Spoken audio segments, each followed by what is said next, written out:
सृष्टि बचपन से ही दिखने में सुंदर नहीं थी, लेकिन अमीर बाप की बेटी सृष्टि पर उसकी माँ जान छिड़कती। मेरी बेटी कितनी प्यारी है। भगवान सबको सृष्टि जैसी बेटी दे। सृष्टि धीरे धीरे बड़ी होती है। एक दिन सृष्टि की सहेली कहती है, तू दिखने में कितनी अजीब सी है, लेकिन मैं जानती हूँ हम सब में सबसे अच्छी शादी तो तेरी ही होगी। तेरे पापा अमीर जो हैं। और बता नहीं सकते यार, दहेज तो हर कोई देता है, ये क्या ज्यादा ले जाएगी अपने पति के लिए? अरे बड़े शहर में कोठी है इसके पापा की।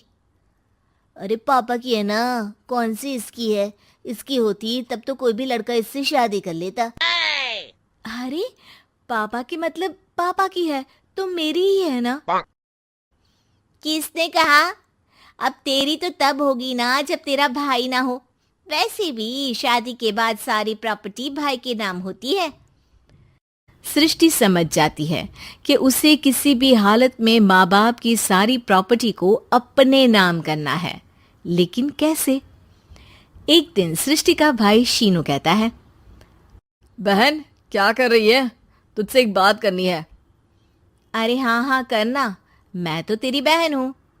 बहन मेरी लाइफ में ना एक लड़की है, बहुत अच्छी है। मैं सोच रहा हूँ माँ और पापा से बात करूँ शादी के लिए। सृष्टि को समझ में आ जाता है कि भाई की शादी होते ही भाभी उसे एक दिन भी घर में बर्दाश्त नहीं करेगी। क्या बात है भाई, बताना कौन है वो?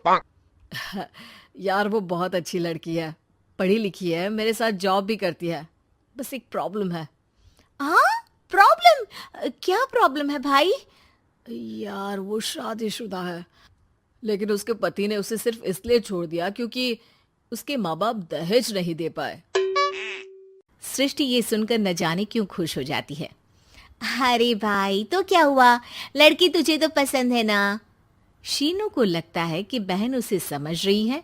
वो इस बात से अनजान होता है कि उसकी बहन की मंशा पूरा घर हड़पने की है। सृष्टि अपनी माँ से कहती है, मम्मी मुझे तो बहुत चिंता है। पता है शीनू क्या कर रहा है? अरे क्या कर रहा है? वो तो काम पर जाता है और वापस घर आता है। नहीं ना माँ, वो यही तो नहीं कर रहा, बाकी सब कर रहा है। आपको पता है उससे प्यार है, और वो भी एक शादीशुदा लड़की से। ये क्या हो गया? मैं सोसाइटी में क्या मुंह दिखाऊंगी? अरे तेरे पापा तो यही कहेंगे कि मैंने ही उसे बिगाड़ दिया है। माँ देखो, मेरी बात मानो, पापा पर भी विश्वास करने की जरूरत नहीं है। अब आप ही बताओ, पापा इतनी देर घर के बाहर रहते हैं क्यों? बोलो। अरे बेटा वो तो नौकरी करते हैं ना। तू बहुत भोली है माँ। पापा का ऑफिस तो 7 बजे खत्म हो जाता है, लेकिन देखो कितनी देर से आते हैं। अरे नहीं नहीं बेटा, ऐसी कोई बात नहीं है। सृष्टि माँ को एक औरत से बात करते पिता की फोटो दिखाती है। देखो माँ, कैसे हैं पापा? मैं ना कहती थी कि पापा सही नहीं है। मैं तेरे पापा से बात करूंगी, दे फोटो मुझे। ओ माँ, वो तो डिलीट हो गई। लेकिन चल, तूने तो देख लिया ना। पापा से बाद में बात कर लेना, और हाँ, मेरा नाम बिल्कुल मत लेना। हाँ माँ। अब क्या था, सृष्टि के माँ और पिता के बीच झगड़ा होना शुरू हो जाता है। सृष्टि के मन में क्या चल रहा था कोई नहीं जानता था।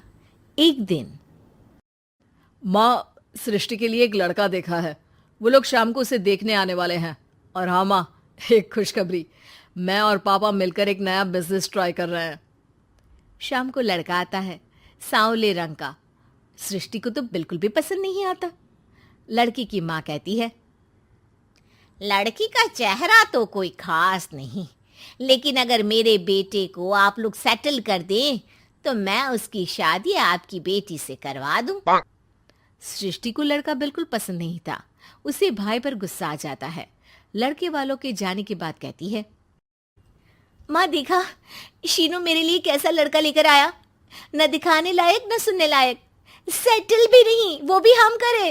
अरे माँ, मैं जानती हूँ ये मेरी शादी किसी भी घर में क्यों करवाना चाहता है। अरे कैसी बात कर रही है बहन? तूने तो देखा ना, लड़के को मैंने ही मना कर दिया तुझसे शादी के लिए। जिसने लड़का बताया था उसने उसकी बहुत तारीफ की थी।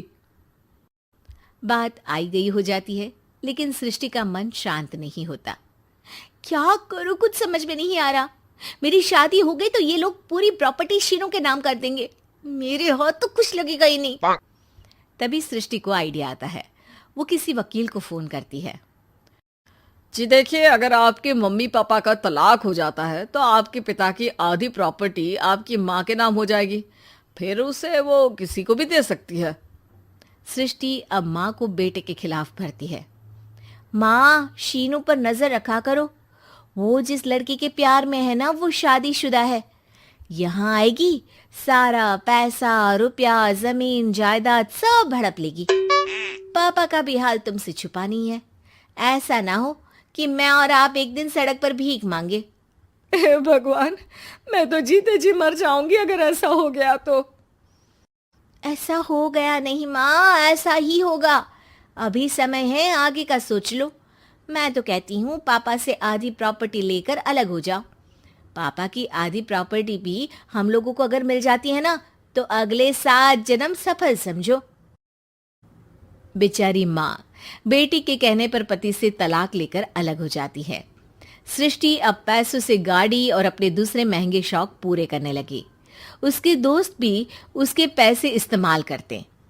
सृष्टि, कल तुम कहाँ थी? मैं सारा दिन घर पर अकेली थी। तो मैं क्या करूं? मैंने ठेका तो नहीं लिया है ना तुम्हें संभालने का।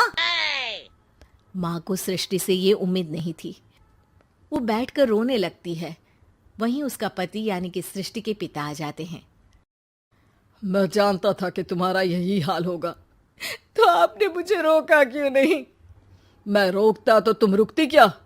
सृष्टि के कहने पर तुमने मुझ पर अपने बेटे पर शक किया, लेकिन तुम ये भूल गई कि कैसे हम दोनों ने मिलकर जीवन में इतना सब खड़ा किया।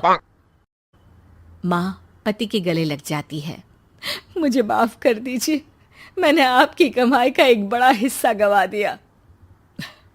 कोई बात नहीं, तुम साथ हो तो मैं ऐसी 7 प्रॉपर्टी खड़ी कर दूंगा। तभी वहां सृष्टि आ जाती है रोते हुए। माँ, मयंक ने मुझे छोड़ दिया। वो बोल रहा था जब तक मेरे पास पैसे थे तब तक ही वो मेरे साथ था। पापा, माँ, मुझे माफ कर दीजिए।